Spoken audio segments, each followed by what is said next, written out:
Audio Jungle. Audio Jungle.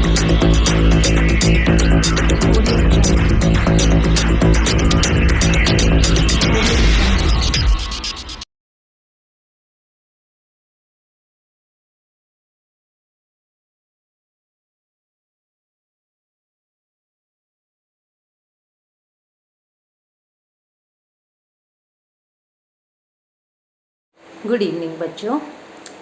बुनियाद का जो हम पेपर सॉल्व कर रहे हैं उसमें हम 30 प्रश्नों तक पहुंच चुके हैं। ऑल्दो ये थोड़ा स्लो है, लेकिन मेरा मकसद ये है कि आपको प्रश्न समझ आएं, क्योंकि कॉन्सेप्ट समझना अब ज़्यादा इम्पॉर्टेंट है हमारे लिए। पेपर तो ऑलरेडी हो ही चुका है, तो सिर्फ आंसर्स मैं इसीलिए आपको नहीं बता रही, और ताकि अगर आपको दोबारा इस तरह के क्वेश्चन मिले, अब लेवल 2 के लिए भी आप अपीयर होंगे, आगे NMMS NTSC सभी एग्ज़ाम्स में आपको मैथ्स के इसी तरह के प्रश्न ज़रूर मिलेंगे। तो अब हम आज शुरू करते हैं अपना क्वेश्चन नंबर 31 से। प्रश्न नंबर 31 क्या है? प्रश्न हमारा ये, त्रिभुज ABC के कोण B और C के आंतरिक समद्विभाजक O पर मिलते हैं। सबसे पहले तो आप इसकी फिगर को समझें कि किस प्रकार की फिगर या किस प्रकार का हमें यहाँ पे बनाना है। जैसे ये एक त्रिभुज है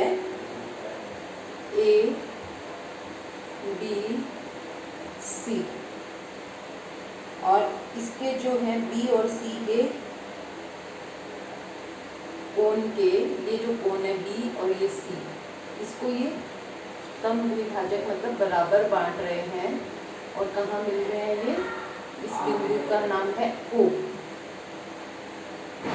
अब यहाँ पर आपको बताया गया है कि यदि BAC यानी कि ये वाला जो कोण है ये है आपका 80 डिग्री का एंगल, BAC बराबर 80 डिग्री, क्योंकि ये A बीच में है तो ये वाला कोण होता है ये। इसको आपको लिखने का भी तरीका पता होना चाहिए, तभी हम प्रश्न को हल कर पाएंगे।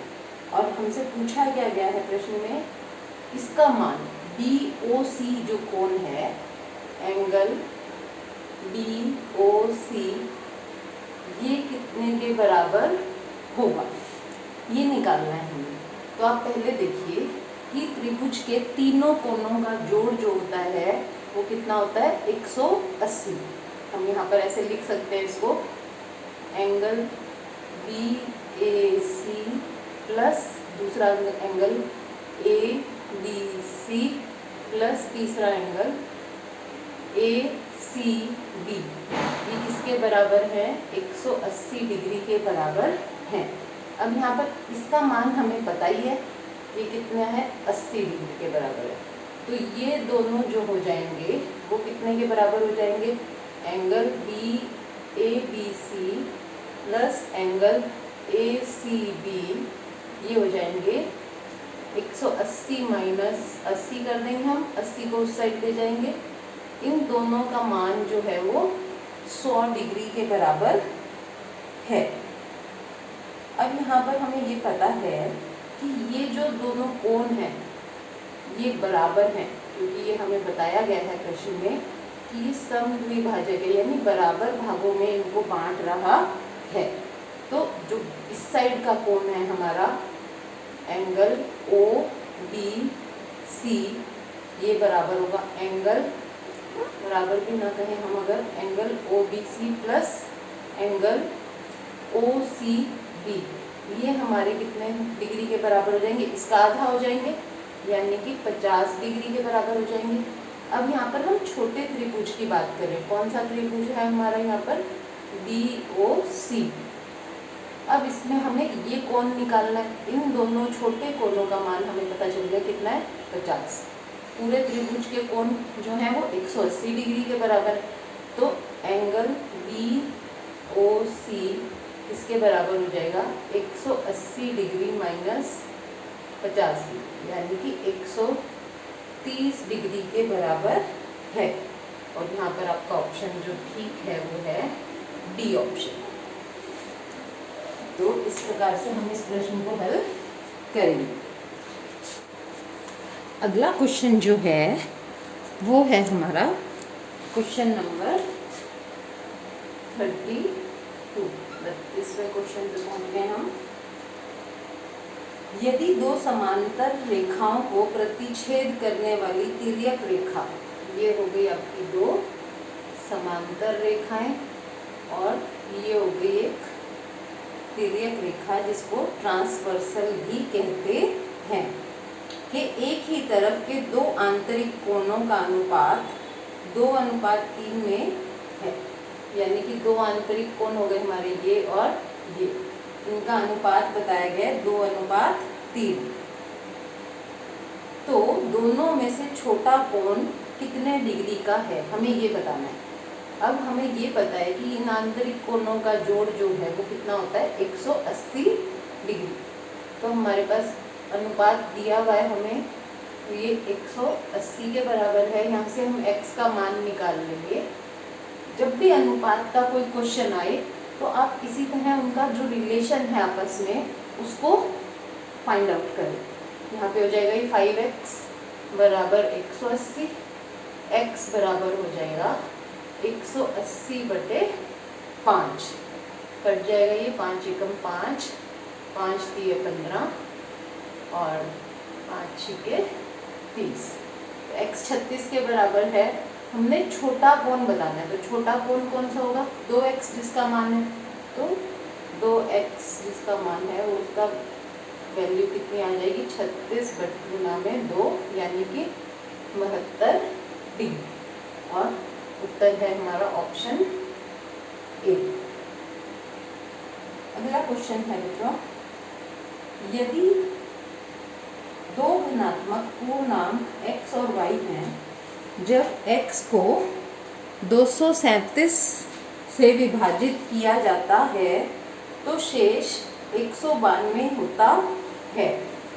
क्या कह रहा है ये कि जब हम कोई दो पूर्णांक दिए गए हैं जिसमें से हम जब x को 237 से विभाजित कर रहे हैं तो हमारे पास पूर्णांक जो आ रहा है वो शेष जो आ रहा है वो कितना है 192। ये है आपका क्वेश्चन नंबर 33। तो हम लिखेंगे कैसे इसको कि 237 जो है क्यों, और शेष हमारे पास बच रहा है 192।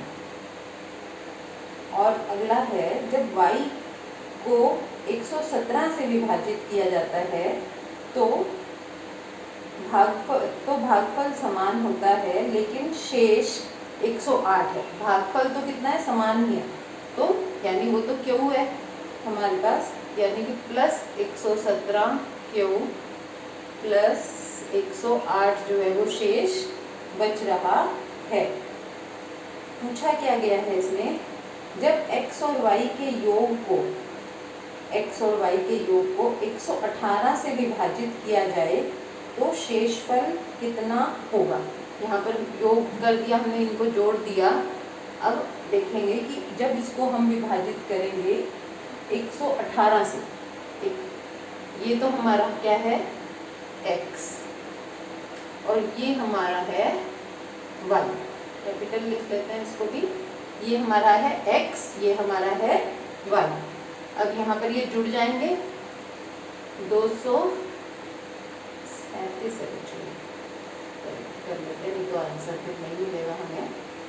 237 है, तो 237 और 117 को जोड़ेंगे हम तो हमें क्या प्राप्त हो जाएगा, 7 और 7 14 का 4, हासिल 1, 4 और 1 5, 2 और 1 3, 354 क्यू प्लस शेषफल जोड़ेंगे अगर हम तो हमारे पास क्या बच रहा है 0, दूसरे 0 और 3, इतना हमारे पास बच रहा है। और हमने जो दूसरी संख्या को जब हमने भाग करना है तो x और y के जोड़ से विभाजित करना है हमने 118 को। x और y के जोड़ से हम 118 से जब उसको विभाजित करेंगे, अभी हमारे पास ये प्राप्त हो गया, तो 118 से जब हम दो पूर्णांकों को के जोड़ को विभाजित करेंगे तो हमारे पास कितना बचता है। ये आ गया हमारे पास 2 8 16 का 6 हासिल 1 2 एकम 2 और 1 3 236। और हमने बताना क्या है, शेषफल बताना है। भागफल तो वगैरह कि सेम ही होगा, तो शेष कितना हो जाएगा। 300 में से हम 236 को माइनस कर देंगे, शेषफल हमारे पास कितना आ जाएगा 64। और ये है हमारा बच्चों ऑप्शन बी।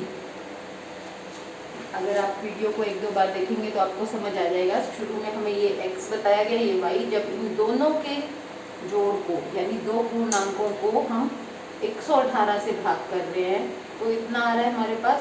और शेष हमारे पास कितना बच जाएगा, क्योंकि ये दोनों क्या है बराबर, ये भी बता दिया गया हमें कि ये दोनों क्या हैं बराबर हैं, तो इसलिए हम उसमें से उसको घटा देंगे। अगला क्वेश्चन है हमारे पास क्वेश्चन नंबर 34 पे पहुंच गए बच्चों हम। क्वेश्चन नंबर 34 है हमारा, श्री जैन के पास n चॉकलेट थी। कितनी चॉकलेट है, n चॉकलेट है। उसने उन्हें 4 बच्चों में 1/2 अनुपात 1/3 अनुपात 1/5 और अनुपात 1/8 के अनुपात में बांट दिया।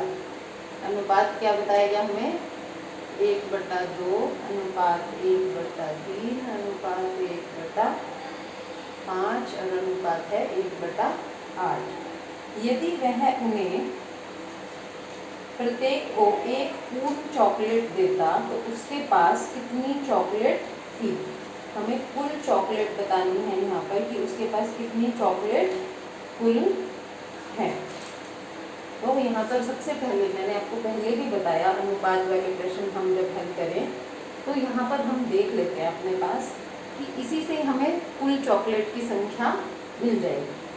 ठीक है, ये नीचे वाले जो हमारे सारे हर की संख्याएं हैं, अगर हम इनका पहले क्या लेंगे एलसीएम, हमें क्या लेना पड़ेगा इनका एलसीएम लोगे इनका 2 3 5 और 8 कुल निकालना है। तो हम कुछ इस तरह भी लिख सकते हैं 1/2n plus 1/3n plus 1/5n plus 1/8n। तो 2 एकम 2 3 का 3 5 2 चौके 8, इनकी गुणा कर लेते हैं। 2 3 6, एक बार और चला जाएगा बच्चों, ये 2 पे ही नहीं, अब इन तीनों में नहीं जाएगा तो इनकी गुणा कर लेते हैं। 2 3 6 6 पंजे 30 30 चौके 120 हमारा क्या आ गया यहाँ पर एलसीएम आ गया। तो 120 ये एलसीएम आ गया हमारे पास। अब इसको ऊपर हल करेंगे तो हमें कुल संख्या मिल जाएगी 60n प्लस ये कितना हो जाएगा हमारा 40n प्लस ये हो जाएगा हमारे पास 24n प्लस ये हो जाएगा हमारे पास 15n। ऊपर वालों को जोड़ेंगे तो क्या आएगा हमारे पास 60 और 40 100 124 और 139 बटा 120 आ रहा है ये हमारे पास। तो कुल चॉकलेट कितनी होंगी उसके पास 139, और यही हमारा ऑप्शन जो है बच्चों ए ऑप्शन है, क्योंकि वो प्रत्येक को पूरी की पूरी चॉकलेट दे रहा है। तो कुल चॉकलेट की संख्या कम से कम हमारे पास जो है वो कितनी होगी 139। न्यूनतम जो संख्या हो सकती है वो हमारे पास कितनी होगी। अगला क्वेश्चन है 35वां क्वेश्चन हमारा,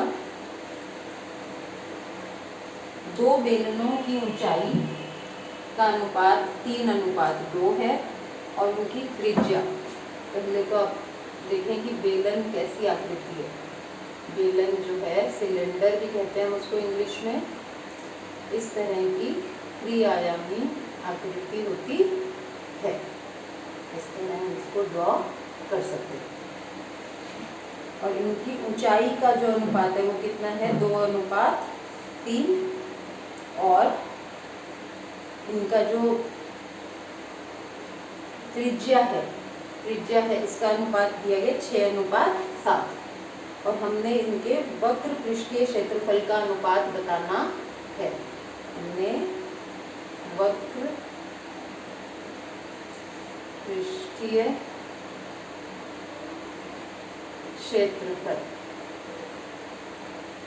ये जो है हमें त्रिआयामी आकृतियों में मिलेगा। इसको हम कर्व्ड सरफेस एरिया भी कहते हैं। तो सिलेंडर के लिए यानी बेलन के लिए वक्र पृष्ठीय क्षेत्रफल क्या होता है, 2πr/h। अब हमें बताया गया है कि 2 सिलेंडर हैं या 2 बेलन हैं, उनकी जो है हम इसमें ऐसे r का अनुपात जो है वो है 6:7। तो यहाँ हम 6 ले लेंगे पहले। और ऊंचाई जो है इसकी 3। और दूसरा है हमारे पास 2 और 7। तो यहाँ से ये दोनों कट गए, 2 एकम 2, 2 तिया 6। हमारे पास बच गया 9/7। इसको हम इस तरह से भी लिख सकते हैं। और यही हमारा ऑप्शन है, आंसर ए ऑप्शन। बहुत आसान सा प्रश्न है, ये भी फॉर्मूला बेस्ड है। आपको ये फॉर्मूले जरूर याद होना चाहिए, जैसे कि बेलन है, शंकु है, इनके फॉर्मूले याद कर लेंगे तो प्रश्न करना हमारे लिए आसान हो जाता है। गोला है, ये 3D फिगर्स जो होती हैं इनमें आपको आयतन पता होना चाहिए इनका, वक्र पृष्ठीय क्षेत्रफल और पूरा जो क्षेत्रफल है, ठीक है। ये सारी चीजें आपको फॉर्मूले याद होने चाहिए। अगले क्वेश्चन पे जाते हैं अब हम, जो कि है हमारा प्रश्न नंबर 36। 36वां जो प्रश्न है हमारा वो क्या है, वो है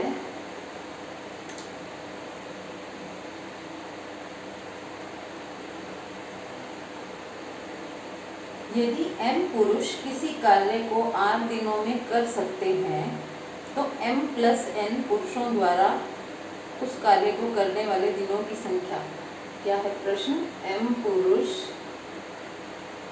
किसी कार्य को कितने दिनों में कर रहे हैं, r दिनों में कर रहे हैं। यदि एक पुरुष करेगा उस कार्य को तो वो ज़्यादा समय लेगा, यानी कि m गुना में r दिन में करेगा वो।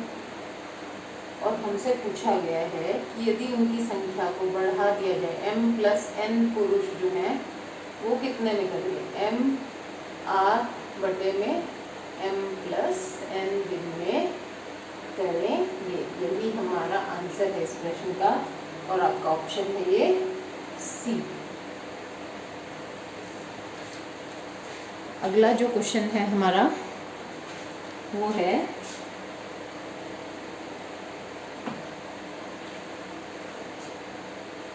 निम्नलिखित में से कौन सी परिमेय संख्या है जो 6/7 और 7/8 के बीच में है। 6/7 और 7/8 के बीच में है। 37वां क्वेश्चन है ये आपका, 6/7 और 7/8 के बीच में हमें परिमेय संख्या ज्ञात करनी है। अब यहाँ पर ऑप्शंस अगर हम देख रहे हैं तो हमें कुछ इस प्रकार के ऑप्शंस दिए गए हैं। पहला ऑप्शन है ए ऑप्शन 3/4, बी ऑप्शन है हमारा 99/112, सी ऑप्शन है हमारा 95/112 और डी ऑप्शन है हमारा 97/112। तो हम ये कह सकते हैं कि 3/4 तो नहीं है, तो इनमें से अगर हम कोई ऑप्शन देख रहे हैं तो सब में हर जो है 112 है। तो हम यहाँ क्या करेंगे, इसका 112 के समतुल्य हम इसको परिमेय संख्या को बना देते हैं। 6/7, 7 की हम किससे गुणा करें कि हमें 112 प्राप्त हो जाए। 7 की यदि हम 16 से गुणा करते हैं तो हमें 112, तो अगर नीचे गुणा करेंगे तो ऊपर भी करेंगे, प्राप्त हो जाएगा। तो यहाँ पर आपके पास आ जाएगा 96/112, और इसकी करेंगे तो 7 गुना में 8 है, क्योंकि यहाँ पर तो 8 से करेंगे तो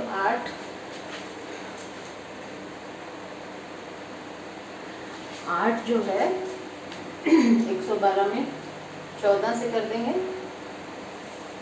14 से गुना करेंगे हम तो हमें मिल जाएगा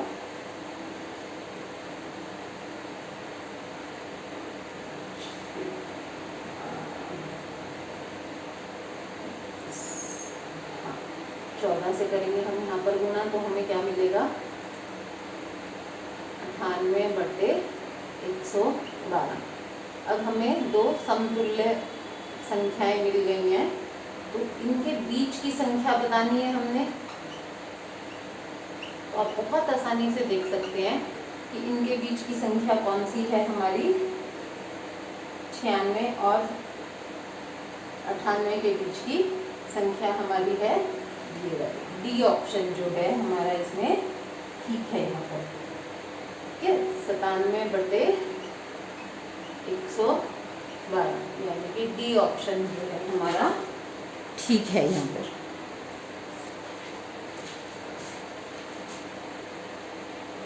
और अगला क्वेश्चन है, ये भी बिल्कुल आसान प्रश्न है, इसमें कोई कैलकुलेशन भी नहीं है। 38 जो क्वेश्चन है हमारा सीधा सा प्रश्न है, यदि ए और बी विषम पूर्ण अंक हैं, विषम यानी ऑड पूर्णांक हैं, तो कौन सा कथन सत्य होगा।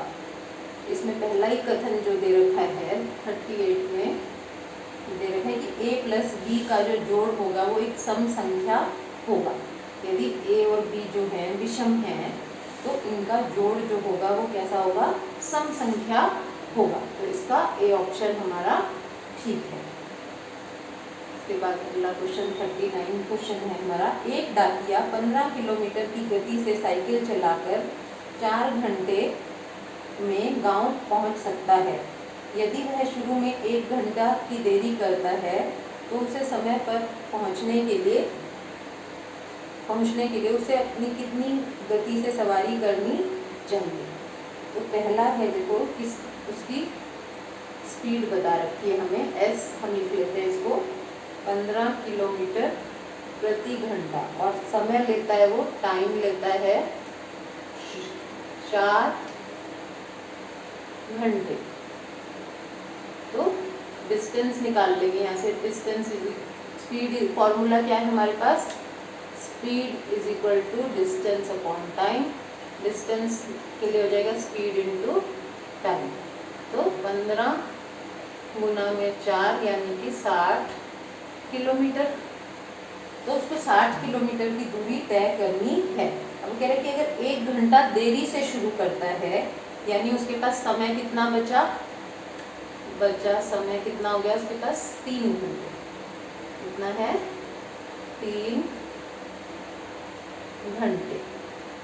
तो उसको स्पीड बढ़ानी पड़ेगी अपनी, उसको जो है हमने उसकी गति ही ज्ञात करनी है। स्पीड कितनी हो जाएगी फिर 60/3 यानी कि 20 किलोमीटर प्रति घंटा। पहले वो 15 किलोमीटर प्रति घंटे की रफ्तार से जा रहा था तो 4 घंटे लगे थे, अब उसको स्पीड बढ़ानी पड़ेगी 20 किलोमीटर प्रति घंटा।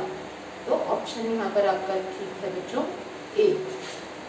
तो कुछ ही क्वेश्चन और बचे हैं बच्चों इस पेपर में, और बहुत लंबा वीडियो हो जाएगा अगर हम इसको पूरा ही सॉल्व करेंगे। तो बाकी क्वेश्चन हम कल के वीडियो में करते हैं।